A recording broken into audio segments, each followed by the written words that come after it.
ইতিহাসের সাক্ষী। 2006 সালের নভেম্বর মাসে 9 মাস ব্যাপী বিচারের পর মৃত্যুদণ্ডে দণ্ডিত হয়েছিলেন ইরাকের ক্ষমতাচ্যুত শাসক সাদ্দাম হোসেন। সেই বিচারের সময় সাদ্দাম হোসেনের পক্ষে যিনি আইনজীবী ছিলেন তাঁরই স্মৃতিচারণ নিয়ে বিবিসির ফারহানা হায়দারের প্রতিবেদন পরিবেশন করছি আমি পুলক গুপ্ত।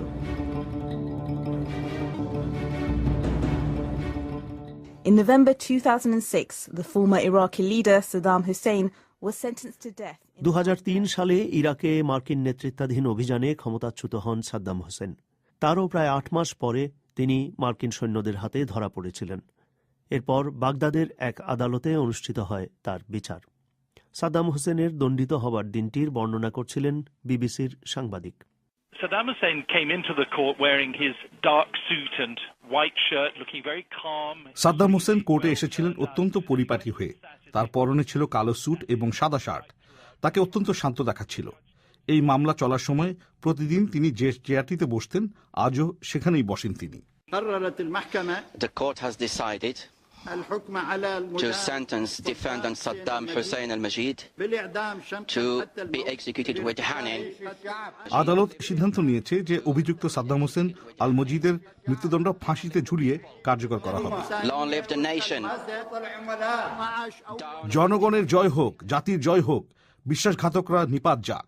এই বিচারের সময় সাদ্দাম হোসেনকে আত্মপক্ষ সমর্থনের জন্য যে আইনি দল দেয়া হয়েছিল তার একজন সদস্য ছিলেন আমেরিকান র্যামজে ক্লার্ক। তিনি স্মৃতিচারণ করছিলেন রায় শোনার পর সাদ্দাম হোসেনের প্রতিক্রিয়া কেমন ছিল।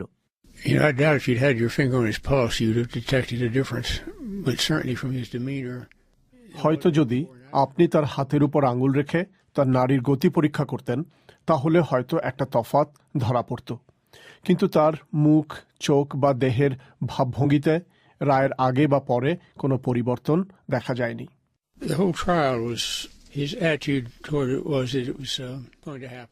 পুরো বিচার প্রক্রিয়াটার সময় তার মনোভাবটা ছিল অনেকটা এরকম যে এটা হবার কথা তাই হচ্ছে এবং এখানে তার এসে বসতে হবে তাই তিনি বসেছেন। তার ভাব ছিল সম্পূর্ণ নিষ্পৃহ। কখনো কখনো তিনি 2-4 কথা বলতেন, প্রতিক্রিয়া দেখাতেন বা মনে করতেন এখানে তার কিছু একটা বলা উচিত। Mr. Saddam, please tell us your identity, your name. Mister Saddam, আপনি আপনার নাম পরিচয় বলুন। These questions, because this court is not legal. আমি এইসব প্রশ্নের জবাব দিতে অস্বীকার করছি, কারণ এই আদালত বেআইনি। আপনি তো একজন ইরাকি, আপনি আমাকে চেনেন।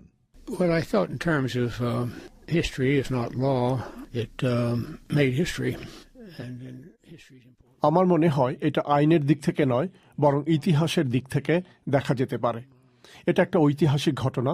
সাদ্দাম হোসেন মনে করতেন এই বিচারের একটাই মাত্র পরিণতি হতে পারে, আর তা হল তিনি দোষী সাব্যস্ত হবেন এবং তার মৃত্যুদণ্ড হবে। তিনি কখনো এ কথাটা বলেননি, কিন্তু আমি ততদিনে ব্যাপারটা ভালো করেই বুঝতে পারছিলাম। আমার কাছে এটাও স্পষ্ট ছিল যে সাদ্দাম হোসেনও ঠিক এটাই হবে বলে মনে করতেন। সুতরাং মৃত্যুর ভয় সাদ্দাম হোসেনের ছিল না। আপাত দৃষ্টিতে না, এরকম কোনো আভাসই আমি তার মধ্যে দেখিনি। র্যামজি ক্লার্কের সাথে সাদ্দাম হোসেনের প্রথম পরিচয় হয়েছিল ইরাকে 1990 সালে। সেটা ছিল ইরাকের কুয়েত দখলকে কেন্দ্র করে যে প্রথম উপসাগরীয় যুদ্ধ হয়েছিল তার ঠিক আগে। তারপর থেকেই দুজনের মধ্যে নিয়মিত যোগাযোগ ছিল।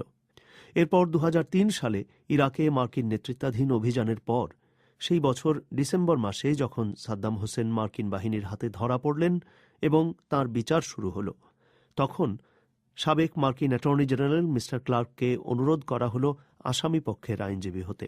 আপনার কি তখন এটা মনে হয়েছিল যে আমেরিকান বলেই আপনাকে ওই দলে নেওয়া হয়?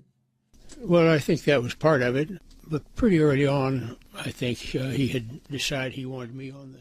অন্তত খানিকটা তো বটেই, তবে তার আগেই সাদ্দাম হোসেন চেয়েছিলেন আমি যেন তার আইনজীবীদের দলে থাকি, কারণ আমেরিকান সমর্থিত সরকার পক্ষের বিপরীতে একজন আমেরিকান আইনজীবী থাকার কিছু অসুবিধা তো আছেই, কিন্তু কিছু সুবিধাও আছে। সরকার পক্ষের মামলা তৈরির ক্ষেত্রে পর্দার অন্তরালে বেশ কিছু আমেরিকান আইনজীবী কাজ করেছিলেন। সাদ্দাম হোসেনের পক্ষে আইনজীবী হতে আপনার কি কোনো আপত্তি ছিল? No, that's what lawyers involved in criminal justice do. না, কারণ ফৌজদারি বিচার কাঠামোতে আইনজীবীরা তো এটা করেই থাকেন। আর তা যখন এরকম কোনো গুরুত্বপূর্ণ মামলা হয় তখন আইনজীবীরা এটাকে একটা চ্যালেঞ্জ হিসেবেই নিয়ে থাকেন। চ্যালেঞ্জ এই ক্ষেত্রেও ছিল, এবং তা একটি নয়, একাধিক। সাদ্দামের আইনজীবীদের বেশ কয়েকবার হুমকি দেওয়া হয়েছিল এবং তাদের দুজনকে হত্যাও করা হয়। এই মামলা শোনার জন্য একজন বিচারক পাওয়াটাও ছিল কঠিন ব্যাপার। There were 3 chief judges, presiding judges, before the last one. 2 were removed or replaced. The first judge resigned very early. শেষ পর্যন্ত যে বিচারক দণ্ডাদেশ দেন তার আগে এই মামলায় 3 জন বিচারক ছিলেন। এর মধ্যে 2 জনকে বিচার শুরুর পর সরিয়ে দেওয়া হয়।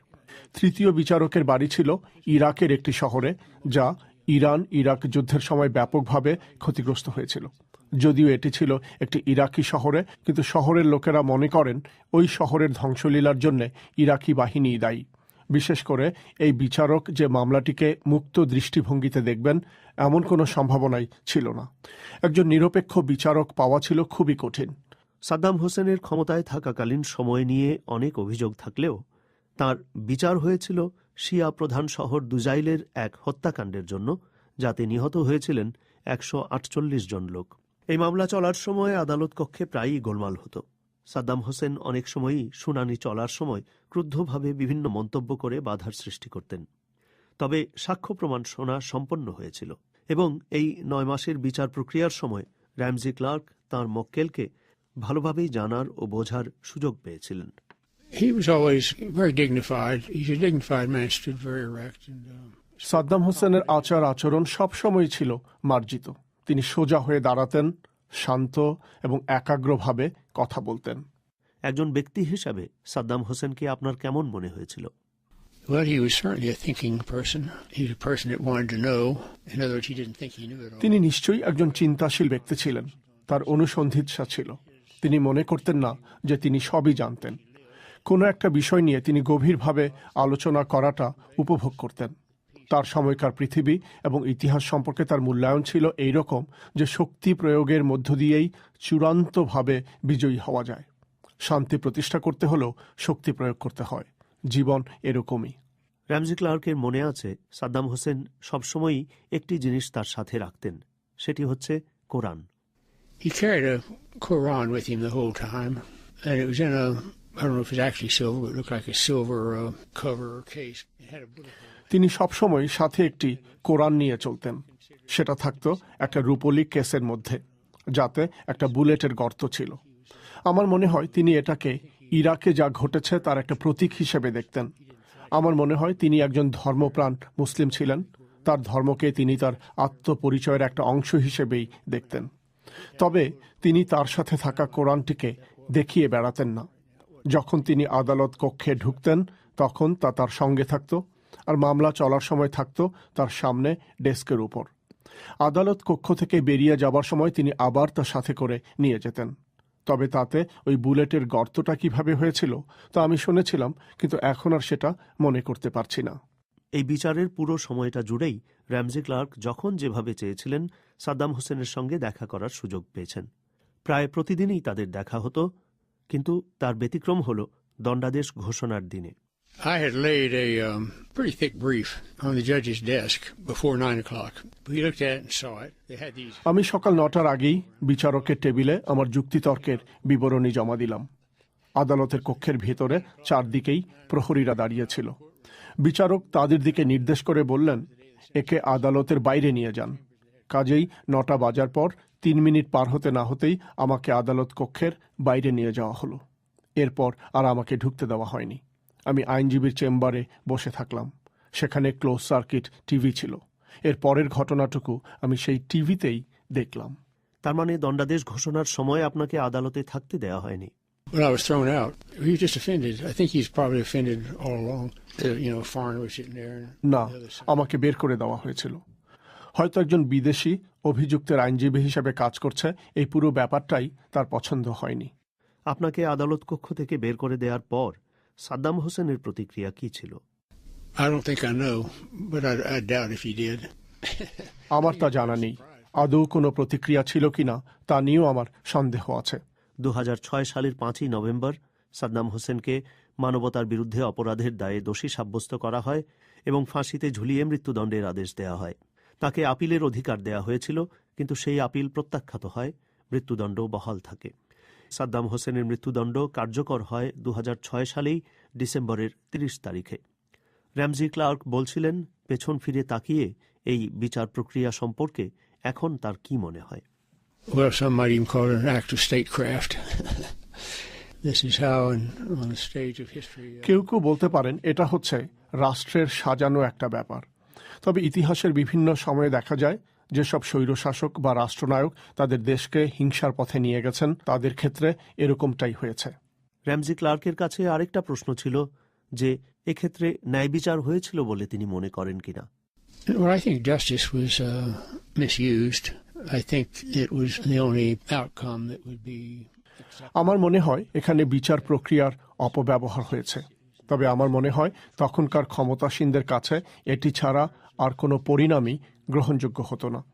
কাজেই সেদিক থেকে এটা হচ্ছে বিচার প্রক্রিয়ার একটা অপব্যবহার, কারণ এর মধ্যে গোটা ব্যাপারটাকেই এমন একটা চেহারা দেবার চেষ্টা ছিল যেন মনে হয় যে সবকিছু ন্যায়সঙ্গতভাবেই হয়েছে, অথচ আসলে তা হবার উপায় ছিল না।